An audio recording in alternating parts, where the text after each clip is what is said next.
한 주간 동안 평안히 지내셨습니까? 네. 지난 주일날 다녀가고 오늘 두 번째인데 참 수원 소망교회가 참 친절하다, 친절한 교회다 하는 그런 느낌이 있습니다. 목사님이 친절하시고 우리 또 장로님이 친절하시고 또 우리 부목사님하고 카톡 주고받았는데 부목사님도 참 친절하시고 그래서 친절한 교회구나 하는 그런 느낌이 있습니다. 많고 많은 사람들 가운데 하나님이 왜 저를 이 시간에 세우셨을까요? 뭔가 하나님께서 저를 통해서 여러분들에게 전하고 싶어하는 말씀이 있으시기 때문이 아닐까요? 저도 이제 우리 교회에서 목회를 하면서 또 많은 강사 목사님들을 이렇게 모셔보면서 때로는 뭐 친구이기도 하고 때로는 선배이기도 하고 때로는 뭐 전혀 알지 못하는데 어떤 좋은 소문을 들어서 이렇게 모시기도 하면서 늘 마음속에 하나님이 왜 저분을 우리 강단에 이 시간에 세우셨을까? 하나님이 어떤 말씀을 주시려고 하실까? 참 거기에 귀를 기울였던 적이 굉장히 많아요. 또 하나님은 그런 마음속에 실망 주시지 않고 은혜 주셨던 경우도 참 많은 것 같습니다. 저는 그냥 메신저죠. 그냥 말씀을 전할 뿐이죠. 이 말씀을 통해서 은혜를 주시는 분은 하나님이신 줄로 믿습니다.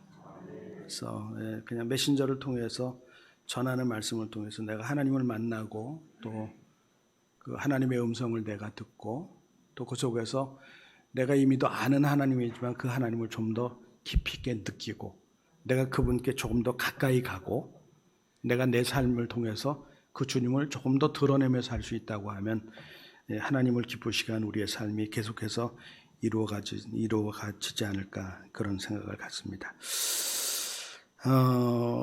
말씀을 전하기 전에 찬송을 좀 한 장 했으면 좋겠어요.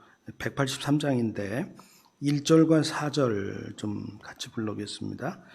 빈들의 마른 풀같이 시들은 나의 영혼 주님이 약속한 성령 간절히 기다리네. 1절하고 4절만 부르고 말씀 나누겠습니다.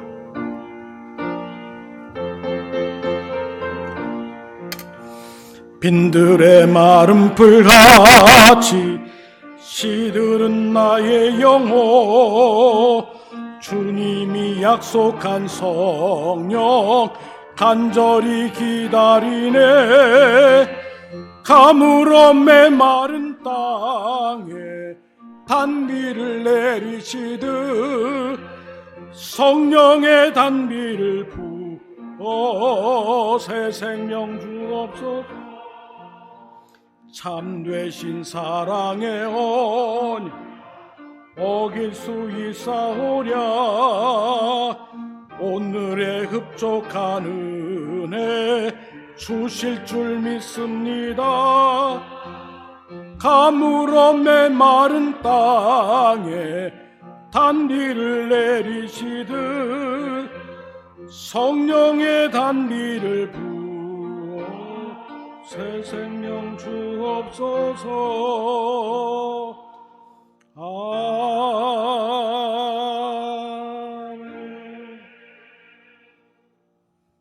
오늘의 흡족한 은혜 간절히 기다리네.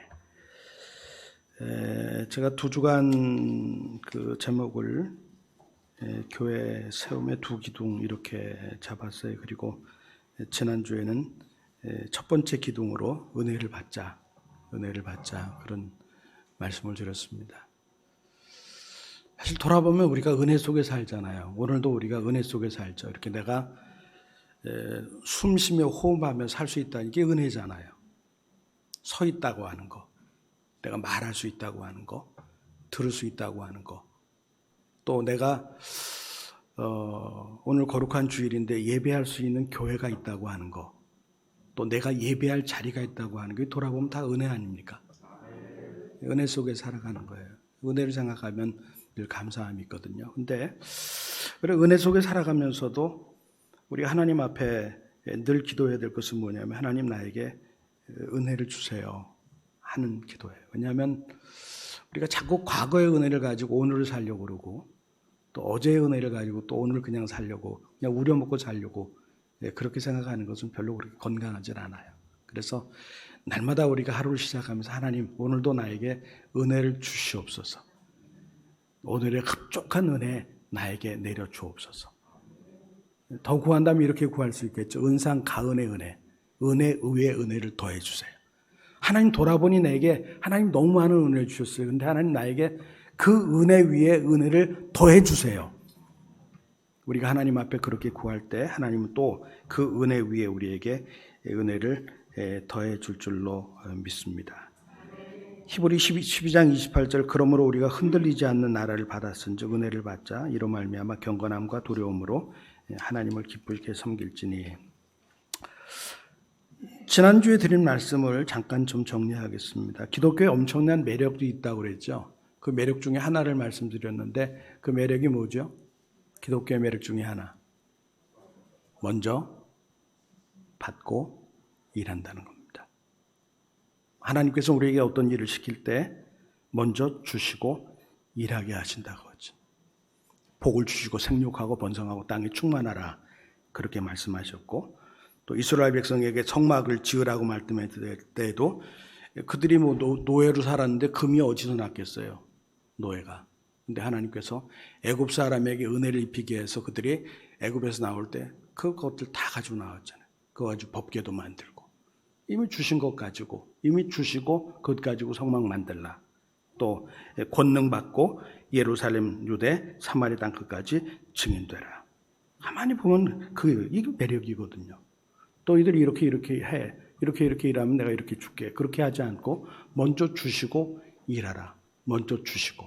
또 우리 편에서 보면 먼저 받고 일하는 거거든요. 얼마나 이게 매력입니까? 은혜를 받은 사람들을 우리가 생각을 해봤어요. 세 사람 좀 살폈는데 그 외에도 뭐 엄청나게 많은 사람이 있잖아요. 노아는 하나님의 은혜를 입은 결과가 뭐라고 그랬죠? 생명이죠. 생명. 홍수로 다 멸망당하는 그런 상황 속에 노아와 그 가족은 구원을 받았습니다. 생명이 보존이 됐습니다. 또 요셉은 하나님의 은혜를 입은 결과가 형통이죠. 형통. 하나님의 은혜를 입으면 절대로 잘못될 수가 없어요. 합력해서 선이 돼요. 결국은 잘 돼요. 반드시 잘 되게 돼 있어요. 또 다윗 경우에 하나님의 은혜를 입은 결과는 무엇입니까? 회복이죠. 그래서 지난주에 무슨 일이 있어도 은혜를 받자 이런 말씀을 여러분 드렸습니다. 여러분 무슨 일이 있어도 은혜를 받으셔야 됩니다. 무슨 일이 있어도 은혜를 받아요. 교회는 세워져야 돼요. 교회는 더욱더 건강하게 세워져야 돼요.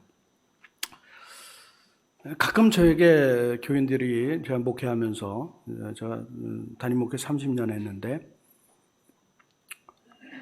이렇게 묻는 분들이 있었어요. 목사님의 목회 비전은 뭐예요? 목사님 목회 소원은 뭐예요? 이렇게 물으면 제가 그렇게 얘기했어요.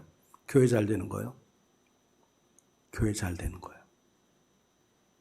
아니 목사님 구체적으로 교회가 몇천 명 교회가 된다든지 무슨 몇천 명 예배당을 짓는지 난 그런 거 없어요. 그냥 교회 잘 되는 거예요. 조금 더 구체적으로 얘기해 볼까요? 주님을 기쁘시게 하는 교회가 되는 거. 그게 제 소원이에요. 평생을 그것 하나 구해서 교회 잘 되는 거. 교회가 주님을 기쁘시게 해드리면 되잖아요. 주님을 기쁘시게 해드리는 거. 교회 주인이 주님이고 교회를 시작한 분이 주님이고 그분 영광을 받아야 돼. 그분이 맞아. 근데 그렇게 주님을 기쁘시게 해드리고 우리가 그렇게 해나가려고 하면 뭐 해야 돼? 우리가 은혜를 받아야 된다. 은혜를 받아야 돼. 교회가 잘 세워지려면 나 한 사람 한 사람이 성령을 모시고 살아간 내 몸이 성령이 거하는 전이라고 그랬잖아요. 그러니까 내가 교회란 말이에요. 내가 걸어다니면서 나쁜 짓 하고 내가 걸어다니면서 죄 짓고 살고 내가 걸어다니면서 하나님의 영광 가리우면 교회가 욕먹는 거고, 내가 걸어다니면서 살면서 정말 예수 믿는 사람답게 살아가면 하나님께 영광이 되고 교회가 칭찬을 듣는 거고. 늘 생각해야 돼요. 내가 교회란 말이에요. 내가 교회라. 또 우리가 함께 공동체로 모여서 교회라고 하는 걸 생각하면서 이 교회가 건강하게 하나님을 기쁘시게 하는 교회로 계속 세워져 가야 되는데, 그러려고 하면 첫 번째 교회 세움의 기둥이 무엇인가? 은혜를 받자. 내가 은혜를 받아야 돼. 은혜가 충만해야 돼요. 그 은혜가 내 생각을 지배하고 그 은혜가 내 입술에 말을 주장하고 그 은혜가 나의 삶을 주장해 나가고 그럴 때 우리의 삶 전체가 하나님 모시고 살아가는 그런 삶이 되고 하나님께 영광이 될 수 있다. 그러므로 여러분 매일매일의 삶 속에서 하나님의 은혜를 구하고 하나님의 은혜를 받고 은혜로 충만한 삶을 살아가는 성도들이 되어지기를 주의 이름으로 축원합니다. 그러기 위해서 두 가지 말씀드렸죠. 은혜 사모하고 말씀과 기도 생활에 실천해라. 말씀과 기도 생활. 말씀 가까이 해야 돼요. 말씀을 간식처럼 이렇게 여러분들 드시면 안 됩니다. 말씀 주식처럼 드셔야 됩니다. 그냥 말씀 못 자다가 먹고 싶으면 먹고 안 먹고 싶으면 안 먹고 이런 간식처럼 그렇게 말씀을 대하지 않고 주식처럼 아침 먹고 점심 먹고 저녁 먹고 이렇게 우리가 주식처럼 먹잖아요. 새끼 잘 챙겨 먹잖아요. 늘 하나님 말씀. 내가 하루에 읽을 분량을 딱 정했다면 그 분량을 잘 읽어내야 돼. 하루에 10장이면 10장, 20장이면 20장, 30장이면 30장. 그리고 성경만 읽는 것이 아니라 성경을 읽는 만큼 기도해야 되죠. 얼마 전에 제가 하나 유튜브를 이렇게 들어보면서 자기가 1년 반 전에 예수님을 만났고 이렇게 다니면서 안보 강연을 하는 사람이라고 얘기하는데 이런 얘기를 자기는 1년 반 전에 예수님 만났는데 성령 세례를 받았대요. 그런데 성경은 10장도 못 읽었대요.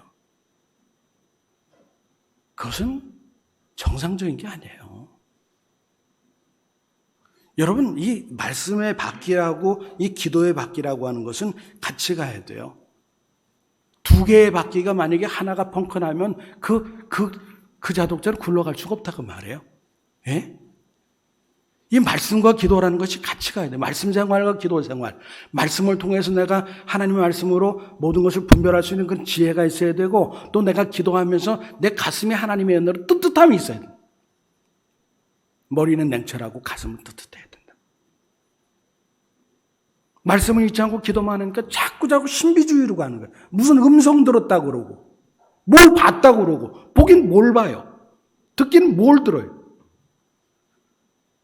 저는 어떤 사람 얘기하면서 그래 나와 그러지.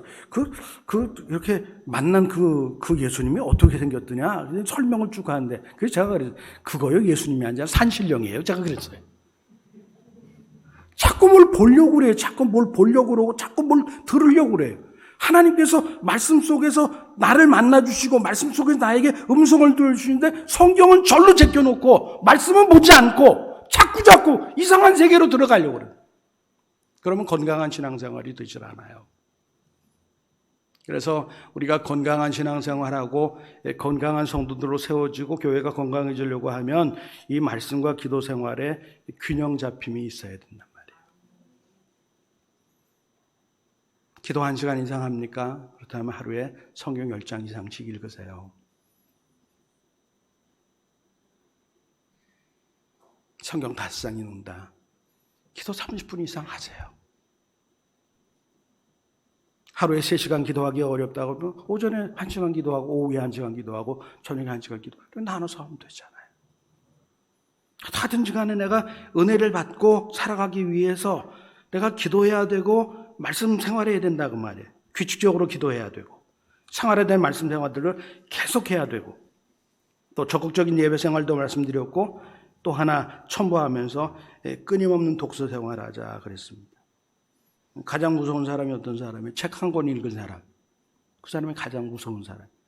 자기가 읽는 동안 그것이 전부인 줄 알아요. 책을 안 봐요. 그냥 그거 하는 거, 아는 거 하나, 그게 전부인 줄 알아요. 거기 꽉 틀어 맥혀 있어요. 그리고 그거 가지고 모든 걸 판단하고 하려고 그래요. 그렇지 않아요. 우리가 가지고 있는 성경책은 3927 신구약 성경 한 권입니다. 그러나 이 성경 한 권을 제대로 이해하려면 수만 권의 책을 읽어야 됩니다. 시를 읽어야 되고 문학을 읽어야 되고 수필을 읽어야 되고 심리학을 알아야 되고 경제학도 알아야 되고 정치도 알아야 되고 엄청나게 많은 분야, 이 성경 속에, 이 성경을 갖다 제대로 풀어내고 이해하고 해석하기 위해서는 얼마나 많은 책들을 읽어내야 되는지 모릅니다.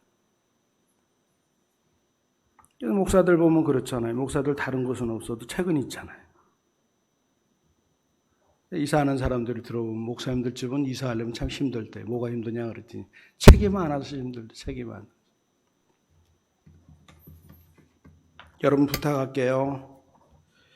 최소 하루에 15분 이상 독서하는 그런 성도들이 되어지기를 바랍니다. 책 읽으셔야 돼요. 책 읽으셔야 돼요. 좋은 양서. 목사님 어떤 책 읽을까요? 이렇게 물어봐서 좋은 책 선정받아서 책 읽고 또 가정에서도 자녀들에게 책 읽는 좋은 습관들을 보여줘야 돼요. 엄마 아빠가 성경 읽고 엄마 아빠가 공부하는 모습을 자녀들에게 보여주면 자녀들은 그냥 따라가게 돼 있어요. 부모의 뒷모습 보면서 자식들은 닮아가는 거잖아요. 오늘은 두 번째 기둥을 세울 겁니다. 두 번째 기둥, 히브리 12장 28절 보니까 그러므로 우리가 흔들리지 않는 나를 받았은즉 은혜를 받자 이로 말미암아 경건함과 두려움으로 하나님을 기쁘시게 섬길지니. 따라하겠습니다. 기쁘게 섬기자. 네, 오늘은 이 말씀 드리겠습니다. 기쁘게 섬기자. 첫 번째 기둥은 은혜를 받자. 두 번째 기둥은 기쁘게 섬기자. 전제가 있습니다. 하나님을 기쁘시게, 기쁘게 섬기자. 기독교의 엄청난 매력을 말씀하면서 한 가지를 먼저 받고 일한다. 이것을 말씀드렸습니다. 또 하나의 매력을 소개하겠습니다. 또 하나의 매력은 무엇인가 하면은 당연히 할 일을 하는데 상을 주셔요. 마땅히 해야 될 일을 함에도 불구하고 상을 주시는 것. 이것이 바로 기독교의 엄청난 매력 중에 하나입니다. 우리가 예수를 믿었어요. 내 노력 가지고 예수 믿는 믿음 얻은 거 아니잖아요. 거저 주신 은혜잖아요. 그 믿음으로 죄사함 받고 그 믿음으로 구원받고 그 믿음으로 하나님 나라를 기업으로 얻고 오늘 밤 죽어도 천국 가게끔 되고 참 엄청난 은혜를 받고 엄청난 축복을 받았어요. 그러니까 그 은혜를 받은 내가 당연히 주님을 위해서 살아야 하잖아요. 당연히 그분의 영광을 위해서 하는 것이 당연하지. 그런데 당연히 해야 될 일을 하는데도 불구하고 하나님께서 상을 주신다. 그러므로 우리가 주님을 섬기고 교회를 섬기되 어떻게 섬겨야 되는가? 기쁘게 섬겨야 된다. 우리가 설교를 들을 때 여러분들이 이렇게 들으셔야 됩니다. 설교는 두 가지인데 하나는 듣고 싶은 설교가 있어요. 듣고 싶은 설교. 듣고 싶은 설교. 그런데 듣고 싶은 설교만 있는 것이 아니라 꼭 들어야 하는 설교도 있어요. 듣고 싶은 설교는 어떤 거예요? 축복받아라. 격려해주고 위로해주고 축복하고. 이게 듣고 싶은 설교죠. 근데 들어야만 설교가 있어요. 교훈과 책망과 바르게 함과 의로 교육함 또는 책망도 있어요. 말씀을 듣다 보면 그 말씀이 나를 갖다 방망이처럼 두들기고 책망하는 설교도 있죠. 그래서 늘 건강한 성도가 되려고 하면 내가 듣고 싶은 설교에도 아멘. 근데 내가 들어야만 하는 설교에도 어떻게 반응해야 되는가? 아멘. 이래야 그 신앙이 아름답게 건강하게 예쁘게 선자한다 하는 것이죠. 저는 설교할 때 때로 이런 생각을 가질 때가 있어요. 저는 설교를 하고 여러분들 설교를 듣고 저도 설교를 하면 제가 설교를 듣잖아요. 제가 설교하는 사람으로 끝나지 않잖아요. 이 설교를 제가 듣잖아요. 그 말씀 앞에 저도 마음의 무릎이 꿇어져야 되잖아요. 근데 그 설교를 들으면서 이런 생각을 하는 때로는 이 시간이 설교자로 볼 때는 설교자가 생명을 태우는 시간이구나. 맞아요. 내 생명 태우는 시간이거든요. 지금. 그런데 나만 생명을 태우는 시간인가? 아니거든요. 여러분도 이 시간이 생명을 태우는 시간이거든요. 그러므로 우리가 말씀 앞에 어떻게 반응해야 되는가라고 하는 것은 분명한 거예요. 그냥 지나가버리는 시간, 생각 없이 그냥 지나버린 시간이 아니라 정말 내가 그 말씀에 귀를 기울이고 신중하게 전하고 내가 그 말씀 앞에 내가 귀를 기울이고 말씀 받는 것, 이건 너무너무 중요한 거예요. 기억하세요? 듣고 싶은 설교도 있지만 들어야 하는 설교도 있다. 늘 어떤 설교든지 그래요. 어떤 설교, 누가 하는 설교든지 간에 그 두 가지 내용이 있습니다. 성경을 보니까 히브리 11장 24절에 보면 믿음으로 모세는 장성하여 바로의 공주의 아들이라 칭함받기를 거절하고 도리어 하나님의 백성과 함께 고난받기를 잠시 죄악의 낙을 누리는 것보다 더 좋아하고 그리스도를 위하여 받는 수모를 애굽의 모든 보화보다 더 큰 재물로 여겼으니 이는 상 주심을 바라봄이라 그랬죠. 모세를 생각해 보세요. 모세는요, 바로의 공주의 아들이라 칭함받는 것을 거절했어요. 왕자입니다. 왕자에게 모든 부귀영화가 다 주어져요. 그런데 그것을 거절하고 하나님의 백성과 함께 고난받기를 잠시 죄악의 낙을 누린 것보다 더 좋아했어요. 그리스도를 위해서 받는 수모를 애굽의 모든 보화보다 더 큰 재물로 여겼어요. 이유가 뭐예요? 상 주심을 바라봤어요. 상 주시는 거. 어떤 사람이 하나님 앞에서 정말 기쁘게 섬기는가? 어떤 사람이 나에게 주어진 인생이라고 하는 한 번밖에 없는 인생, 하나님께서 나를 구원해 주시고 하나님 자녀 주시고 교회 궁정에 나를 심어서 이 교회 속에서 나에게 귀한 직분도 주시고 나에게 은혜도 주시고 하셨는데 어떤 사람이 그 교회 속에서 기쁘게 교회를 섬기며 세워가는가? 상 주심을 바라볼 줄 아는 사람입니다. 주님 앞에 언젠가 설 거 아니에요? 주님 앞에 언젠가 서는 그날 부끄러운 구원의 자리가 아니라 주님이 주실 상, 예비해 놓으신 그 상, 그 사랑을 바라보는 사람. 모세가 고난을 좋아하고 모세가 수모를 좋아하고 그렇게 고난의 삶을 선택할 수 있었던 이유는 상 주심을 바라보았기 때문이다 라고 말합니다. 디모데후서 4장 7절 8절에도 보면 나는 선한 싸움 싸우고 나의 달려갈 길을 마치고 믿음을 지켰으니 이제 후로는 나를 위하여 의의 면류관이 예비되었으므로 주 곧 의로우신 재판장이 그날에 내게 주실 것이며 내게만 아니라 주의 나타나심을 사모하는 모든 자에게도이다.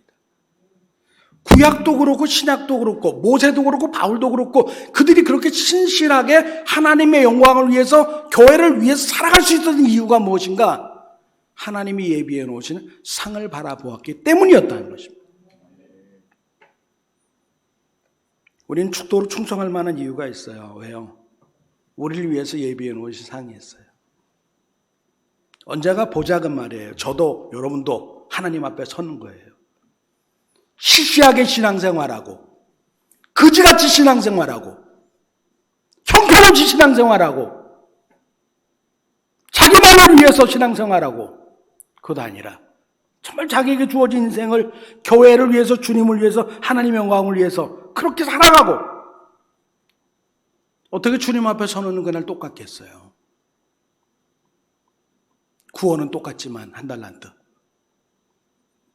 어떻게 그 사람들이 상급이 똑같겠어요?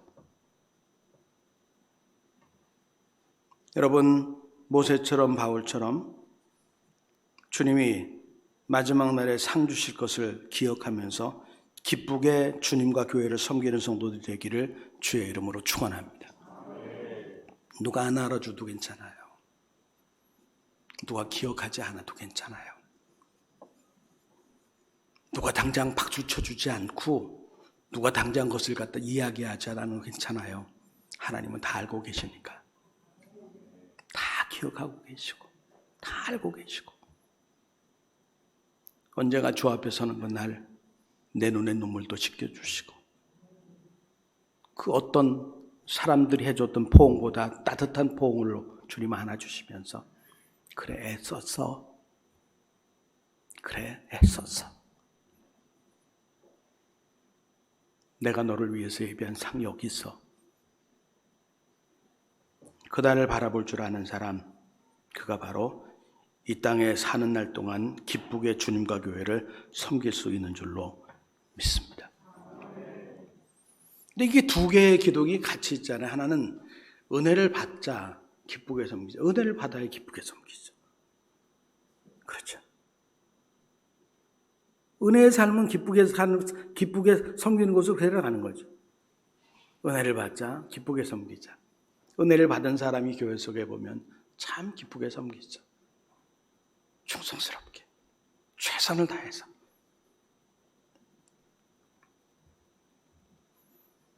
우리가 성경을 보면 참 좋은 교회 모델들을 갖다 이렇게 찾아볼 수 있는데, 그 중에 하나가 데살로니가 교회입니다. 데살로니가 교회가 참 좋은 교회인데, 그 교회가 참 아름다운 교회, 참 좋은 교회임을 알 수 있는 이유는 데살로니가전서 1장 3절 4절이 우리에게 가르쳐주고 있습니다.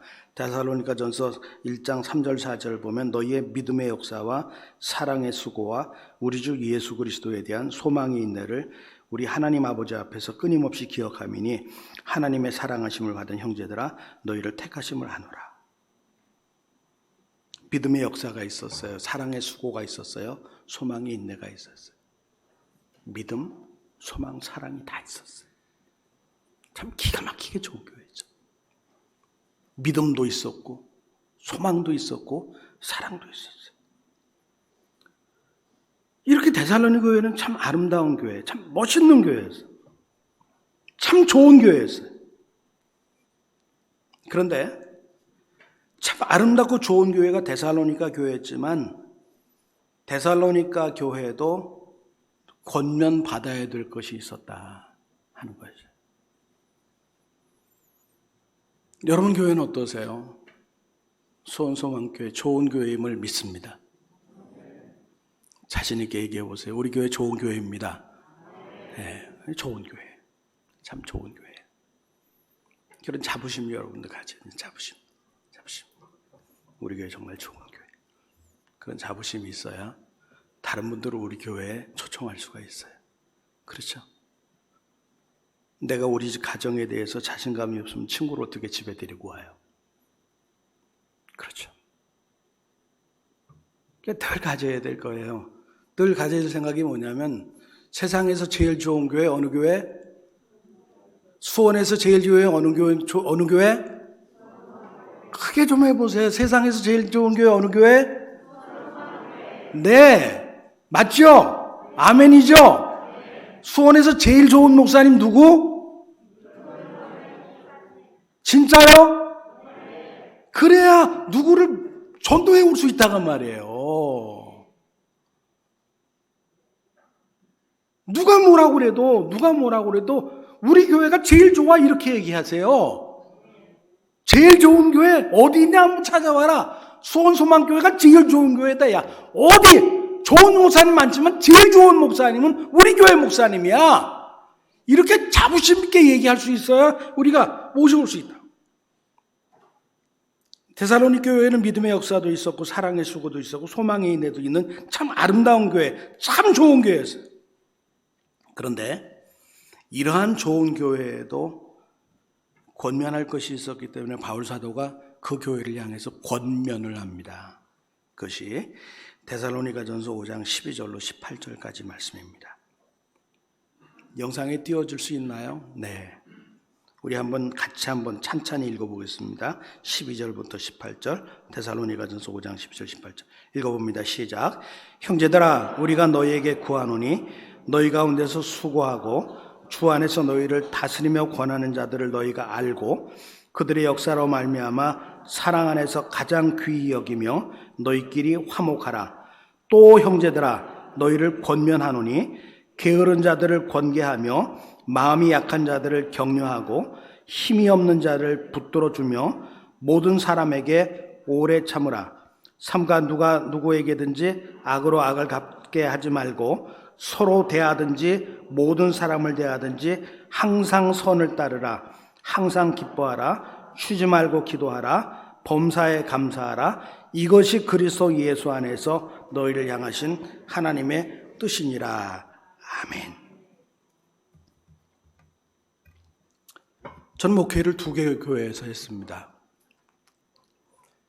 수원 북부교회에서 목회를 하고 지금 오늘 목사가 되어 있습니다. 제가 2대 목사입니다. 수원 북부교회 2대 목사입니다. 오늘 목사님 제 선대 1대 목사님 31년 목회 하시고 19년 더 사셨어요. 제가 20년 하고 목회를 했기 때문에 제가 오늘 목사님 19년을 모셨습니다. 그리고 그 전에 경남 진주에서 10년 목회를 했습니다. 그게 30년 이렇게 목회를 했는데, 이제 과거를 이렇게 회상해 보는 거예요. 아까 제가 말씀드린 대로 저에게는 어떤 교회의 어떤 성장에 대한 거창한 꿈이 없었어요. 뭐 500명을 만들겠다, 1000명을 만들겠다, 2000명을 만들겠다. 한 번도 그런 숫자적인 꿈을 갖다 꿔본 적이 없습니다. 제 아내가 저한테 당신은 왜 이렇게 꿈이 작아? 꿈 좀 크게 가져봐. 이런 얘기를 갖다가 저에게 했던 적이 있는데 숫자를 한 번도 드러낸 적도 없었어요. 그런데 경상남도 진주에 가서 100여 명 교회, 300여 명 교회까지 성장이 됐습니다. 경상남도 진주에서 100여 명 교회가 300여 명 된다고 하는 것은요, 그건 기적입니다. 기적. 하나님 저에게 교회 성장의 기적을 경험하게 해줬어요. 수원 북부교회 왔을 때 작년교회인 출석교회는 한 300여 명, 목회하면서 600여 명 이상 모이는 교회, 한 2배 정도 그렇게 부흥이 됐습니다. 이제 돌아보는 거예요. 한 번도 어떤 교회 숫자를 갖다 늘리기 위해서 기도해보지도 않았고, 또 그 일을 위해서 뭐 그냥 숫자를 갖다 채우려고 그냥 길을 써본 적도 없는데, 하여튼 하나님이 교회 부흥이라고 하는 그 은혜를 경험하게 했는데 그 이유가 있을 거 아닌가. 뭐 돌아보면 다 하나님의 은혜예요. 하나님의 은혜. 그 은혜 속에서 두 가지를 챙겨냅니다. 하나는 뭔가 하면 교회가 장로님들 비롯해 성도들이 목회자를 존중해 주었다. 그거 하나예요. 제가 경남 진주 도동교회를 부임할 때 나이 34살짜리였습니다. 34살짜리. 네. 한번 생각을 해보세요. 34살짜리였다니까요.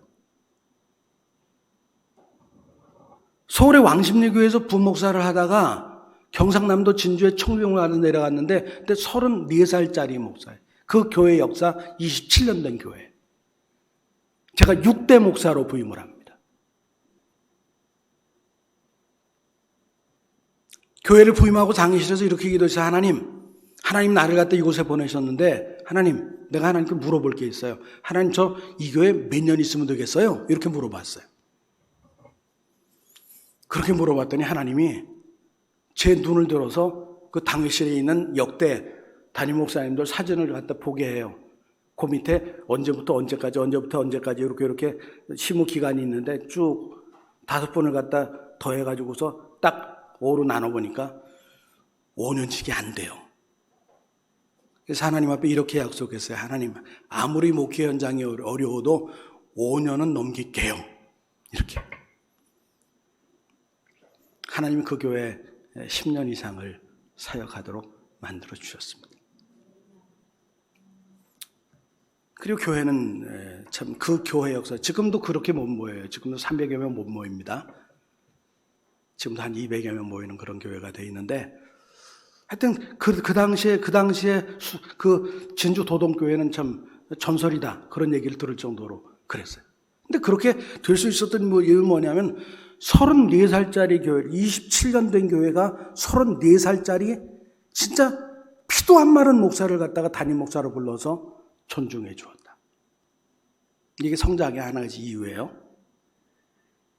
얼마나 존중해 주었는지 모릅니다. 저를 하나님께서 보낸 사람이라고 하는 그 하나의 이유. 두 번째 성장의 요인이 있어요. 두 번째 성장의 요인이 무엇인가 하면, 하나는 존중이고 두 번째는 문화적인 수용성이었어요. 제가 그때 그 교회 가서 목회하면서 2개 교회를 갖다가 벤치마킹을 했는데, 경상남도 진주에 있으면서도 제가 벤치마킹한 교회는 하나는 교육적인 면에서는 서울 사랑의 교회였고, 예배적인 면에서는 서울 온누리교회였습니다. 그러니까 이 100여 명 되는 교회가 어디를 갖다 벤치마킹하냐면 수만 명 되는 교회를 벤치마킹한 거예요. 이게 뭐 가랭이가 찢어지는 거예요. 가랭이 따라갈래야 따라갈 수가 없는 그런 거예요. 100여 명 모이는 교회가 어떻게 사랑교회를 쫓아가고 어떻게 그 온누리교회를 쫓아가요. 근데 사랑의 교회 속에서 제자훈련을 배우고 그 제자훈련 시스템을 가져오고 성도들 갖다가 아름다운 예수님의 제자로 세워나가고 그 다음에 또 오늘의 교회 예배 얼마나 좋아요. 교육 시스템 얼마나 좋아요. 그런 좋은 프로그램들을 갖다 그리고 찬양들 경배와 찬양 얼마나 좋아요. 그런 시스템들을 갖다 해서 배우고 가르치고 배우고 가르치고 그러면서 교회를 갖다가 그렇게 했는데 이 교인들이 그 서울의 그런 탁월한 교회, 앞서가는 교회 문화들을 갖다가 담임 목사가 와서 34살짜리 목사가 그렇게 하는데 그것을 갖다가 그대로 흡수하면서 빨아들여요. 소화를 해내요. 튕기고 튕겨나가지 않고 그것을 받아요. 담임 목사가 목회 리더십을 가지고 그것을 갖다 이끌어 나갈 때 그대로 순응하고 따라와요. 하나는 젊은 목사였지만 어린 목사였지만 목회자를 존중해준 목회 리더십 존중. 또 하나 목회자가 목회하려고 하는 의도에 교인들이 다 순응하고 따라준 거. 이 두 가지가 교회 성장을 만들어간 것 같아요. 저는 교회 성장을 경험한 그런 경험이 있어요. 서울에서 교육전도사로 할 때 서울의 해오당 해성교회 그 교회 처음 60명 초등부 60명 4, 5, 6학년 60명 맡았어요. 3년 안에 360명 부흥했어요. 참 경험이 많아요. 그런 경험들이. 하나님의 은혜예요. 하나님의 철저한 은혜예요. 근데 가만히 들여다보면 그것도 주일학교에도 그 부장 선생님 한 분, 장로님 한 분이 하나 목사님, 제가 전도사님은 재정에 대해서는 아무 걱정하지 마세요. 하여튼 간에 열심히 일하세요. 나머지 부분 내가 책임집니다. 황원호 장로님, 전도사님, 내가 다 책임져요. 전도사님은 그냥 초등부 위에서 헌신만 해주세요. 나머지는 내가 다 감당합니다. 그런 부흥의 그런 교인들 돌아보면, 야, 이게 하나님의 은혜고 내가 한 것이 아니라 내 주변에 나의 목회를 갖다가 도와주고 힘껏 이렇게 했던 그분들이 이 부흥을 갖다가 만들어낸 불속이었구나 하는 것을 갖다가 제가 알고 고백을 한다고 말이에요.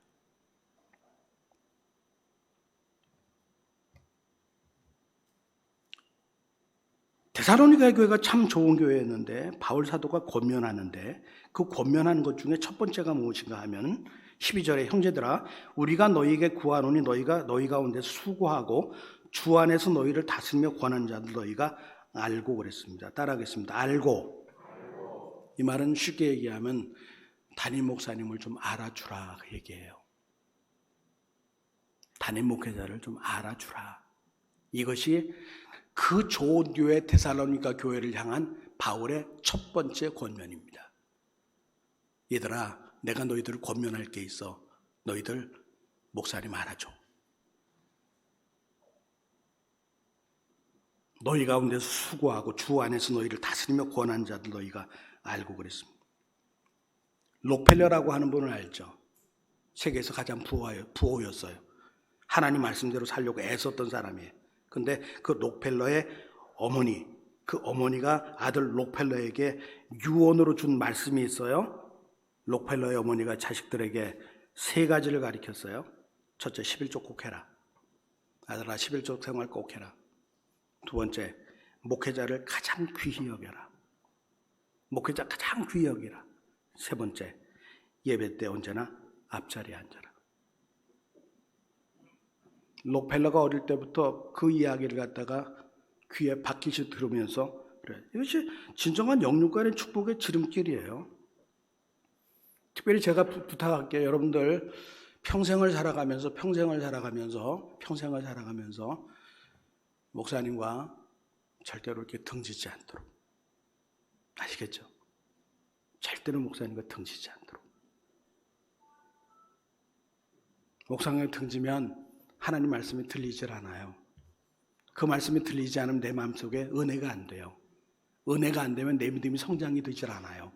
그 말씀이 내 속에서 열매를 맺지 못해요. 그러니까 목사님과 등져버리면 결국은 내게 엄청나게 큰 손해가 온다. 목사님을 존중하는 것. 굉장히 소중한 겁니다.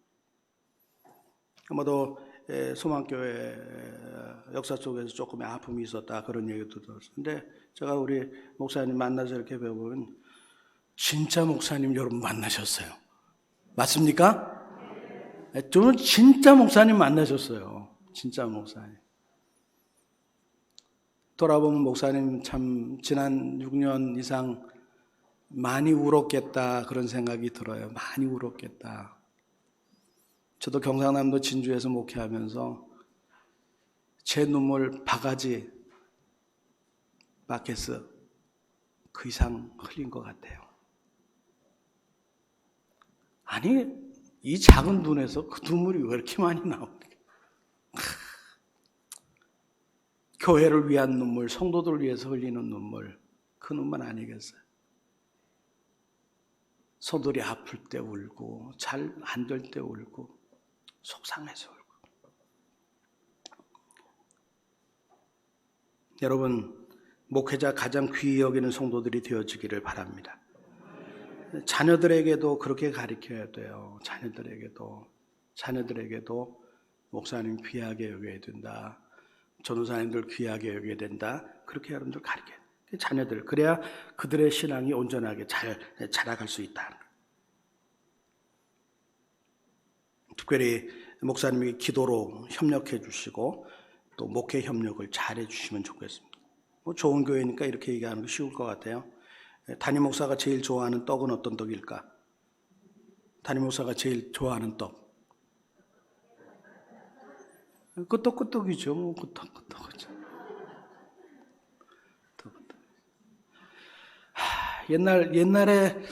옛날 성경은 이렇게 써졌잖아요. 새로 쓰기로. 그래서 옛날 어른들은 성경을 읽으면서 이렇게 읽으셨기 때문에 이게 습관이 돼서 이게 잘 됐는데 요즘에 현대어 성경들은 다 이렇게 돼 있어가지고 다 도리도리가 됐어요. 아니요. 여러분들 부탁합니다. 목사님 목회 기도로 협력하고 목회 협력 좀 잘해 주시기를 부탁합니다. 어떻게 하면 목사직을 도울 수 있을까? 좀 이해자가 되십시오. 이해자가. 목회자 사역은 정신적인 노무가 커요. 그래서 이를 이해해 줘야 돼. 이해를 해 줘야 돼요. 특히 바울이 고린도 교회 성도들에게 이야기하면서 어떤 얘기하냐면 그들이 나와 너희 마음을 시원하게 했으니 그러므로 너희 이런 사람을 알아주라. 어떤 사람들은 바울의 마음을 갖다 갑갑하게 하는 사람도 있었단 말이에요. 어떤 사람들은 바울의 마음을 시원하게 해주는 사람, 여름에 냉수 같은 사람, 그런 사람들 너희들 알아주라. 이게 뭐예요? 목회자를 이해해줘. 목회자는요, 하나님 보낸 사람이에요. 하나님 보낸 사람. 하나님 보내셨어요. 하나님이 이 교회 보내셨어요. 그런데 하나님이 보낸 하나님의 종이지만 또 하나가 있어요. 목사도 사람이라고 하는 거예요. 이해해줘야 돼요. 이해해줘야 돼요. understand. 아래에서 이렇게 바라볼 줄 알아야 된다. 특별히 교회 안에 우리 장로님들 비롯해서 잘 하신다고 생각하지만 장로님들, 안수집사님들, 권사님들, 교회 중직자들, 목회자의 정신적인 근심을 좀 덜어주었으면 좋겠습니다. 그래서 목회자가 즐겁게 사역할 수 있도록 디모데전서 5장 17절에 보면 잘 다스리는 장로들을 배나 존경할 자로 알되 말씀과 가르침에 수고한 이들을 더욱 그리하라. 부탁합니다. 장로님들 존경하십시오. 장로님들 존경하십시오. 그리고 목사님 배나 존경하십시오. 성경에 있는 그대로 여러분들에게 말씀을 드립니다. 또 배려자가 되셨으면 좋겠습니다. 이 배려자라고 하는 것은 뭐냐면 목회자의 최대 사명이라고 하는 것은 말씀 전하는 거예요. 그래서 어떻게 여러분들이 목사님 배려해야 되냐면 목회자가 기도하는 일과 말씀 증거하는 일에 전무할 수 있도록 다른 일에 신경 쓰지 않도록 어떻게 하든지 기도하시고 말씀 연구해서 양질의 말씀을 성도들에게 증거하는 일에 최선을 다할 수 있도록 여러분들이 그렇게 배려해 주시기를 부탁을 드립니다. 다른 문제 생기면 교회가 시험거리 생기고 교회가 문제 생기고 어려움 생기면 거기에 시간을 뺏긴다. 마음을 뺏긴다 그 말이에요.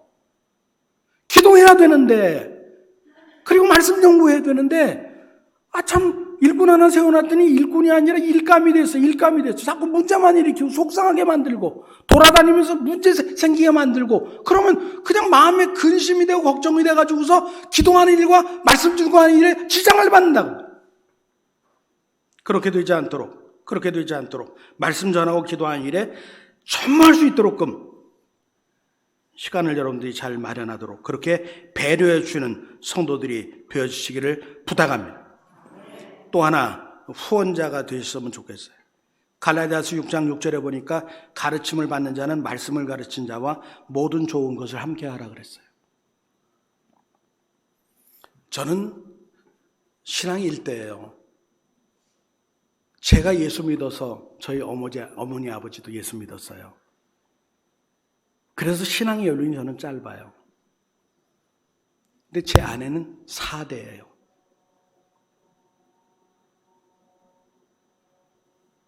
위로 부모님, 할아버지, 할머니 다 장로님, 권사님, 장로님, 권사님, 또 그 위에는 초대교회 목사님 이래요. 제가 거기서 그 기독교의 문화를 배워요. 기독교의 문화를 배우는데 그 어르신들이 가만히 보면 당신들이 나가시는 교회 목사님들이 얼마나 잘하는지 몰라요. 저는 거기서 그냥 거저 얻어먹어요. 거저 얻어먹어. 이거 좋은 거 생겼다. 이거 목사님 갖다 드려라. 이걸 어떻게 우리가 먼저 쓰니 목사님 먼저 쓰게 해드려라. 그게 원리가 어디서 나오는 거예요? 가르침을 받는 자는 말씀을 가르친 자와 모든 좋은 것을 함께하라. 성경의 원리거든요. 그때 좋은 거 먹으면서도 목사님 생각도 안 나. 좋은 거 누리면서도 교역자가 생각이 안 나. 성경을 모르든지 알면서도 무시하든지 그거예요. 성경은 우리에게 분명히 가르치고 있죠. 후원자가 되라고 말이죠.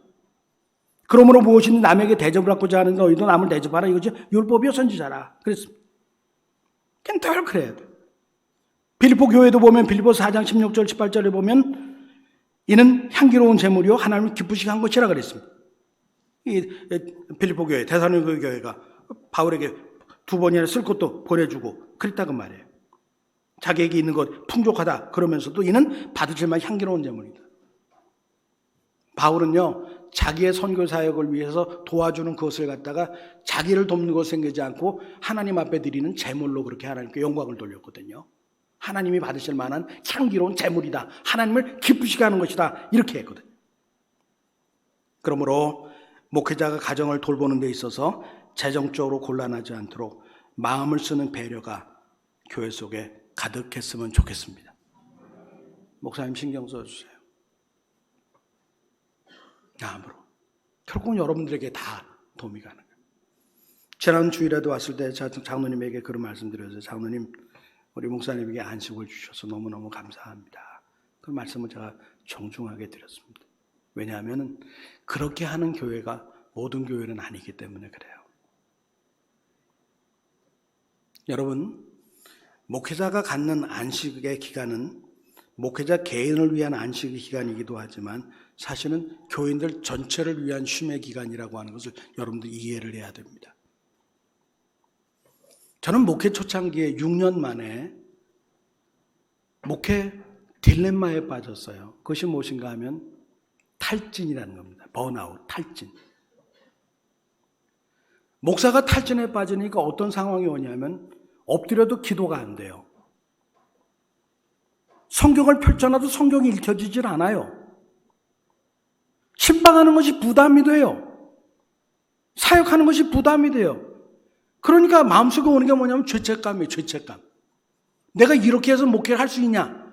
목회 그만둬야지. 이게 하나님의 사람이 이게 뭐냐? 기도도 안 하고 성경도 안 보고 교인들 돌보지도 않고 그만둬야지. 내가 자격이 있냐? 이 나쁜 자식아. 이런 죄책감, 그게 다 마음에 오는 거예요. 근데 장로님들이 그것을 눈치를 딱 채셨어요. 하론 목사님, 그 당시에 진주 도동교회 장로님 4분인데 목사님 저희들하고 식사 함께 하죠. 장로님 식사 함께 하자고 그러니까 어떻게 해요? 네, 감사합니다. 식사를 하러 만났어요. 무슨 얘기를 할지 다 알죠. 그죠? 무슨 얘기를 할지 다 알죠. 안 만났더니 목사님 많이 지치신 것 같아요. 네, 사실 지쳤습니다. 그럼 어떡하시죠? 제가 장로님들에게 이렇게 얘기했어요. 두 가지 방법 중에 하나입니다. 하나는 제가 지쳐서 더 이상 이 상태가 됐으니까 목회를 그만두고 교회를 떠나는 방법이 있을 겁니다. 그리고 교회가 새로운 목회자를 모시는 것이 있을 겁니다. 또 하나의 방법이 있습니다. 하나는 장로님들이 적당한 시간 저에게 쉼의 시간을 주는 겁니다.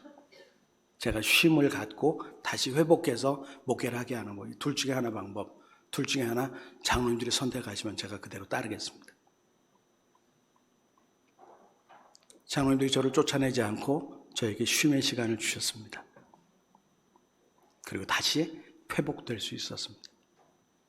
여러분, 나무를 갖다가 자르는 그 목수가 날이 다 무뎌진 것을 가지고 백날 쓸어봤자 그 나무는 쓰러지지 않습니다. 날이 다 그렇게 무뎌졌을 때 해야 될 일은 빨리 그 날을 세우는 겁니다.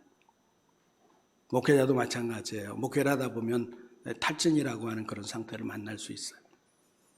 그 오기 전에 좀 쉼의 시간, 안식의 시간, 회복의 시간을 가지면서 다시 나의 영적인 상태를 바라보고 주님과 좀 더 깊이 있게 만나고 또 깊이 있게 기도하면서 영적인 체험을 하고 다시 일어서서 더 멋있게 도약해 가는 것. 바로 이런 배려들이 다 어디로부터 나오는가? 교회로부터 나온다 하는 것입니다. 목사님 뭐 보니까 주일날만 바쁘지 뭐 다른 날은 다 그냥 지내는 거 아니야? 지난주에도 말씀드렸죠. 저는 설교할 때 설교 한 편 준비할 때는 10시간, 때는 15시간, 때는 20시간 이상도 돌려요. 설교에 매여서 얼마나 설교할 때마다 힘들고 부담스러운지. 그러나 그 일을 갖다 해낸다고 말이에요. 부탁합니다. 목회자가 지치지 않도록 또 가정을 돌보는 데 있어서 재정적으로 곤란하지 않도록 마음을 쓰는 배려, 우리 장로님들, 권사님들, 안수집사님들 잘 배려해 주시기를 부탁을 드립니다. 또 하나 네 번째, 건강하도록 건강을 위해서 들어가는 돈은 아까워하지 않으셨으면 좋겠습니다. 목사 쓰러져 버리면 끝잖아요. 그렇죠. 그래서 가능하다면 1년에 한 차례 정도는 건강검진을 할 수 있도록 배려를 해드리고 또 크게 부담되지 않는 선에서 목사님 건강을 위해서 좀 약제라 좀 해드리고 하는 이런 배려들 참 필요할 것 같아요. 목사가 살아야 교회가 살아요. 목사가 살아야 교회가 살아요.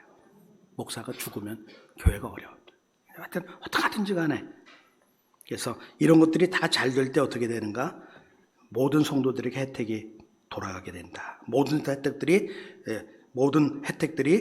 성도들에게 다 돌아가야 된다 하는 것입니다. 그래서 목사에게 필요한 것이 뭘까요? 관심을 갖고 살펴주시고요. 또 목사님 가정에 어려운 일은 없는지, 또 때로 목사님 많이 힘들게 하는 그런 교인이 있으면 개인적으로 좀 찾아가서 집사님 왜 그래? 뭐 때문에 그래? 이렇게 좀 설득도 좀 하고. 수원에 있는 어떤 교회 장로님은 그런데요. 목사님 힘들게 하는 분이 있으면 딱 당신 차 아주 좋은 차거든요. 굉장히 좋은 차인데 집사님 타. 나랑 같이 바람 쐬러 밥 한 끼 먹으러 가자. 딱 태우고 그냥 동해안으로 쫙 간대요.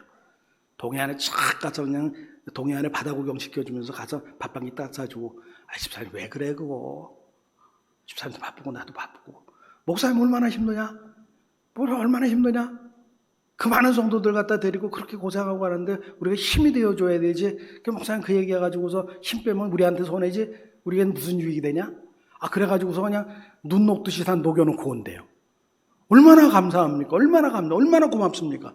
얼마나 좋은 그런 장로님입니까? 이런 부분들.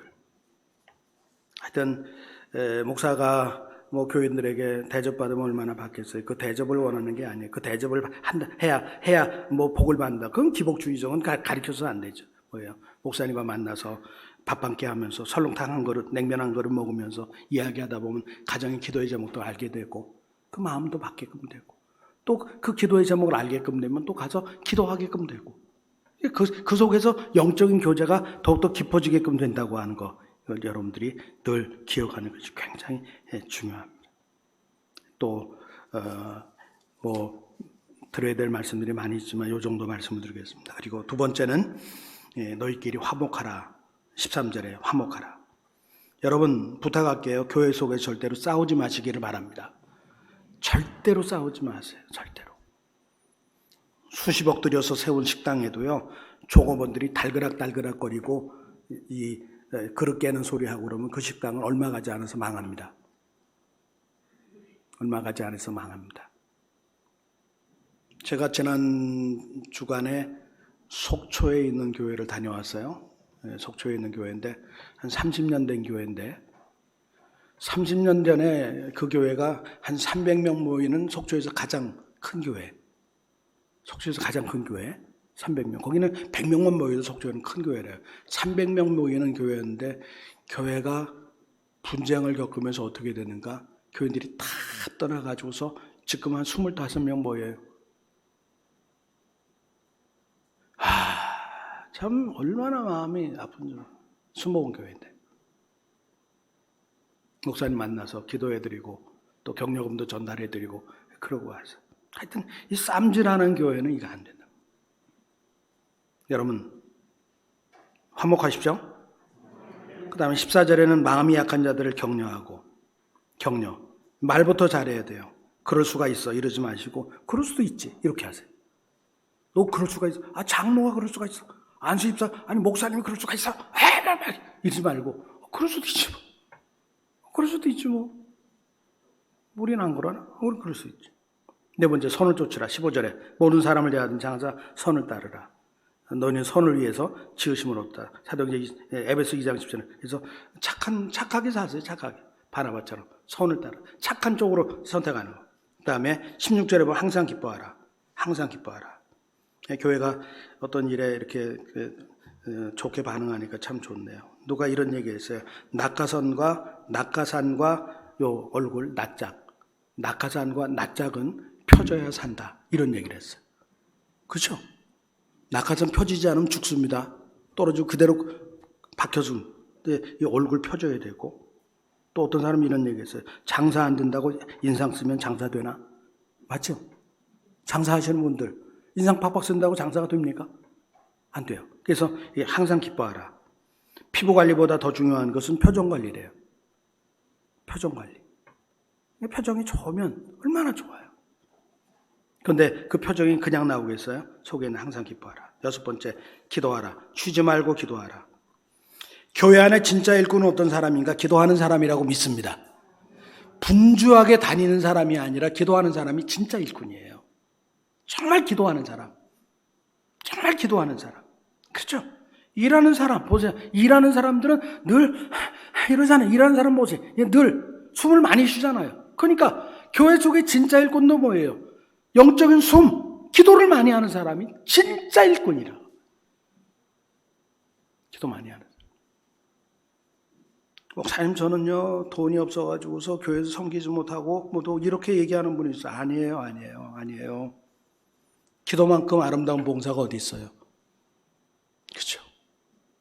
어떤 사람은 돈도 안 들어가는데 기도도 안 해. 돈도 안 들어가는데 그것도 안 하면 뭐 하겠어요? 기도. 항상 쉬지 말고 기도하라. 7번째 뭐예요? 범사에 감사하라. 18절에 항상 감사하자. 범사에 감사하자. 일상에 감사하자. 평생에 감사. 따라하십시오. 그냥 감사하자. 뭐가 그렇게 감사하냐 그러면 그냥 이렇게 얘기하세요. 그냥 감사하잖아요. 돌아보세요. 다 감사거리잖아요. 다 감사. 마지막 한 가지 성령 충만하라. 19절에 성령을 소멸하지 말며 그랬습니다. 이제 결론입니다. 하여튼 우리 한 사람들 지난 주일에 새로 교회에 오신 분부터 이 교회 초창기부터 계신 분까지 여러분 한 사람 한 사람이 교회 성장형 성도들이 다 돼야 될 줄로 믿습니다. 여러분을 통해서 수원소망교회가 세워져야 돼요. 하여튼 간에 세워져야 돼. 오늘보다 내일이, 내일보다 다음 주일이 올해보다 내년이 계속해서 교회가 건강하게 아름답게 복되게 성장 세워져 가야 돼요. 그러려면 두 가지 기둥이 필요하다고 그랬죠. 하나는 뭐예요? 은혜를 받자.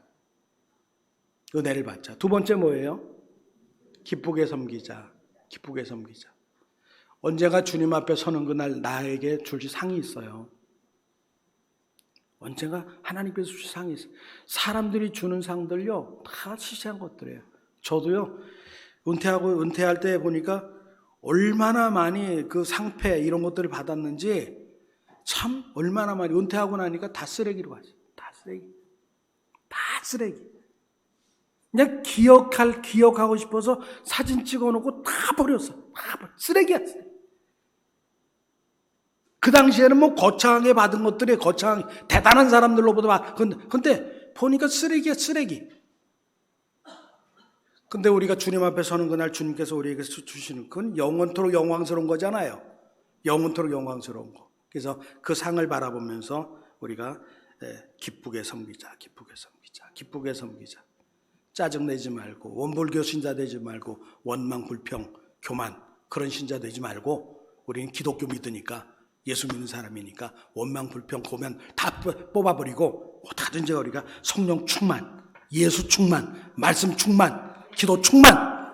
그래서 교회가 아름답게 세워져 간다고 하는 그런 소문이 수원 지역 전체에 그냥 가득하게 일어나게 되기를 간절히 소원합니다.